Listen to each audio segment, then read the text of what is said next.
Bien, alors nous revoilà avec Julia de Funès pour la deuxième partie de l'entretien autour de son livre Socrate au pays des process. Alors dans cette seconde partie, je voudrais qu'on évoque des situations que vous avez vues dans les entreprises et que beaucoup, je pense, d'entre nous ont vécu aussi.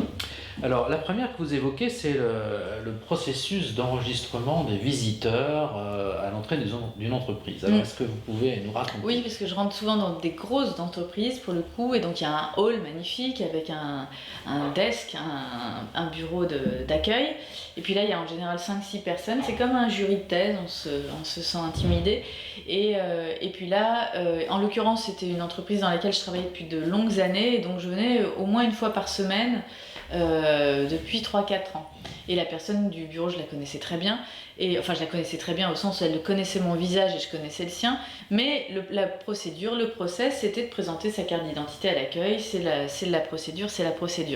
Puis un jour, évidemment, j'arrive en retard, je sais pas, et je lui dis on se connaît, est-ce que je peux monter directement, vous me donnez mon badge, sans que je cherche dans mon sac bordélique ma carte d'identité. Et puis là, évidemment, la réponse c'est non, pas possible. Le process c'est le process, la consigne c'est la consigne. Et je me suis dit, et je suis pas tombée sur un abruti, ça révèle beaucoup plus de... Alors si, peut-être en l'occurrence aussi, mais c'est pas seulement ça, c'est cette façon de faire, et on l'a dans plein de circonstances de la vie, quand on est au téléphone et qu'il faut taper des dièses et qu'on n'arrive même pas à voir quelqu'un qui a une pensée, c'est ça qui m'a assez énervée ce jour-là. Et je me suis dit, c'est fou de perdre son bon sens pour appliquer un process. Qu'est-ce qui se passe dans l'esprit d'un homme quand même, d'un homme au sens générique, pas au sens générique, au sens anthropologique, quand on perd son esprit critique à ce point-là.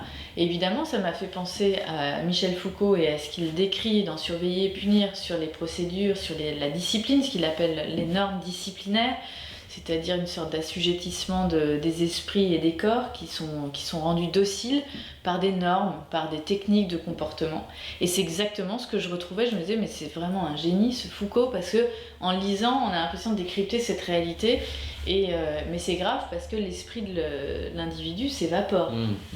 Donc voilà ce qui s'est passé. Enfin, vous voyez, je suis partie de quelque chose de très concret, et puis ça m'a vite fait penser à Michel Foucault, et c'est ce que je raconte dans la première partie de l'ouvrage. Mais ça ne vous fait pas penser qu'à Michel Foucault, ça vous fait penser aussi à Kant. Alors je me dis justement comment sortir de cet engourdissement des intelligences.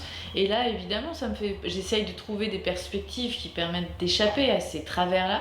Et quand je pense à Kant et à ce qu'il dit de la pensée élargie, comment se distancer, comment prendre un pas de côté, comment voir la situation autrement pour donner du sens à ce qu'on vit, ça m'a fait penser à lui. Et puis surtout quand il dit que justement, alors les Yupala n'existaient pas à l'époque de Kant, mais il parlait des roulettes d'enfants, et ça m'a fait penser, et il dit l'esprit trouve un certain confort à être sous tutelle. Et je me suis dit, le process, c'est exactement le Yupala des bébés actuels. C'est-à-dire que, de même que le Yupala dispense les enfants d'avoir à marcher, les bébés d'avoir à marcher, le process dispense les individus d'avoir à penser. Et comment penser? C'est très difficile de penser, c'est quelque chose qu'on ne fait pas souvent finalement, de penser vraiment. Et évidemment, il donne des clés pour apprendre à élargir sa pensée et à l'activer en tout cas. Et donc voilà ce que je raconte dans ce chapitre-là. Alors il y a une autre situation aussi qu'on a tous vécu, en tout cas moi je vois très bien ce genre de scène, c'est lors d'une réunion le tour de table, où chacun se présente et puis finalement ils déclinent leur titre ou leur fonction, et vous n'y comprenez absolument rien. Enfin, vous comprenez tous les mots, mais... non, aucun mot même. Ah bon, voilà. Mais vous ne savez pas ce que ça veut dire. Je ne comprends rien, je ne retiens rien, je trouve que le tour de table ne sert absolument à rien. C'est juste, alors chacun a une petite pression quand il va parler et qu'il va se décrire, une petite intimidation, et de toute façon on ne retiendra rien. Alors évidemment si on est 3 ça va, mais quand ce sont des tours de table avec 20 personnes, évidemment que c'est pour moi une perte de temps, mais c'est le rituel, c'est la technique de comportement, il faut faire ça au début de réunion. Et donc je commençais moi mes interventions en philo en disant on va pas faire de tour de table parce que je ne comprendrai pas ce que vous me dites et je ne le retiendrai pas, donc c'est pas la peine. Mais le peu que j'ai fait, je tombais sur des personnes qui me disaient qu'ils étaient... Alors je passe les acronymes en revue, je les ai même plus tous en tête, mais c'est fou le nombre d'acronymes. Et je suis le N+2 du N-1 du je sais pas, du DRH, du CEO, enfin on arrive à des formules mathématiques hallucinantes. Et, ou alors à des mots que je comprends pas, que je comprends séparément, mais je comprends pas. Coordinateur de flux, moi je suis tombée sur un Gérard coordinateur de flux, et je suis restée perplexe parce que je comprends pas ce que ça veut dire. Et je me suis dit, mais c'est au-delà de la boutade et du comique de ces titres qui ne veulent rien dire. Est-ce que ça signifie pas quelque chose de plus profond, de plus sous-jacent sur le sens même de la fonction? Si l'intitulé ne fait plus sens, est-ce que c'est pas que la fonction n'a peut-être plus de sens non plus? Alors, ça veut pas dire que la fonction est inutile, je dis pas ça du tout, mais je dis elle a plus de sens au sens où il n'y a plus une finalité précise assignée à la fonction, au métier même. C'est-à-dire que, et là je fais référence à Heidegger en l'occurrence, où il explique notre époque par l'univers de la technique. Il nous dit tout est de l'ordre de la technique. Or la technique c'est un moyen, c'est pas une finalité. Si j'apprends une technique pianistique, peu importe que je joue du jazz, du classique ou tout ce que vous voulez, j'aurais appris les moyens de jouer au piano. Et je trouve que les fonctions aujourd'hui sont des techniques, c'est-à-dire des moyens d'être plus performants, plus rentables par rapport à une concurrence, mais elles n'ont pas une finalité en tant que telle. Et c'est ça, et c'est aussi la question du sens qui revient toujours en entreprise, qu'on me demande. Là, cette semaine, j'ai 2 interventions sur qu'est-ce que le sens du travail, parce qu'on perd de vue cette finalité des métiers, parce que ce sont des fonctions très technicisées, très spécialisées, et qui n'ont de sens que par rapport à d'autres entreprises, à une concurrence, mais plus de sens en soi-même, c'est-à-dire rendre l'homme plus heureux, plus libre. Il n'y a plus ces finalités-là propres au métier. Donc ça m'a fait penser effectivement à Heidegger et au non-sens des actions aujourd'hui, au sens où elles sont des techniques. Alors Heidegger, mais aussi Hannah Arendt. Oui, parce qu'il l'a prolongé, ils étaient quand même proches. Et ce qu'elle dit, je trouve vraiment formidable, mais dans toutes les circonstances de la vie, pas seulement en entreprise. Quand elle dit, il faut vraiment, elle prend le cas d'Eichmann, l'officier d'Hitler, qui faisait très bien son travail, mais qui avait perdu de vue la finalité de ce qu'il faisait. En tout cas, c'est l'excuse qu'il donne. Quand on écoute son procès, on peut l'entendre.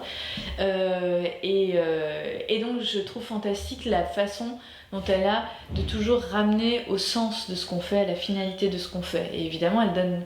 Enfin, il y a comme des exercices psychiques à faire, sortir du savoir, être dans la pensée. Je détaille pas parce que c'est un peu rébarbatif sans doute à la vidéo, mais c'est plus agréable à lire sans doute. Et donc, comment elle permet à l'individu de penser. C'est un exercice. Et là encore, on retrouve d'ailleurs un peu de ce que je disais avec Kant tout à l'heure, que je disais à propos de Kant tout à l'heure, pas avec Kant, et ça m'a fait penser effectivement à ce qu'elle dit notamment sur l'idéologie de l'entreprise. Pour penser, il faut sortir de l'idéologie. L'idéologie, ça peut être un jargon langagier, et c'est ce que je critique dans ce chapitre-là, en disant il faut sortir des grilles de lecture, des intitulés de fonctions, de métiers. Il faut penser, il faut façonner sa fonction. Et si les salariés d'ailleurs trouvaient eux-mêmes, je pense, l'intitulé de leur métier, de leur fonction, avec leurs mots, ça ferait beaucoup plus sens que de se mouler dans la logique d'une entreprise, dans l'idéologie d'une entreprise qui va dire, alors vous êtes coordinateur de flux, et puis on va essayer de s'engouffrer dans cet intitulé bizarre. Si les salariés devenaient peut-être auteurs de leur fonction, de leur métier, de leur intitulé, ça donnerait peut-être un peu plus de sens. Oui, parce que vous enjoignez un peu le lecteur à exercer son jugement. Ça pensée, mais c'est pas toujours facile à faire c'est en ça, entreprise. exactement. Et les philosophes aident à ça en disant mais qu'est-ce qu'il faut faire pour penser? Hannah Arendt, elle donne des clés que je donne dans le livre, et c'est assez concret d'ailleurs. Mais il faut se forcer, il faut se contraindre l'esprit, parce qu'on est paresseux, je pense, de nature. Donc c'est très facile d'être sous tutelle, comme disait Kant, ou dans un petit moule confortable, mais on sent pas très bien à la fin. Très bien, alors on va dans la partie suivante parler des individus, après avoir évoqué ces 2 types de situations. Donc on se retrouve dans quelques instants.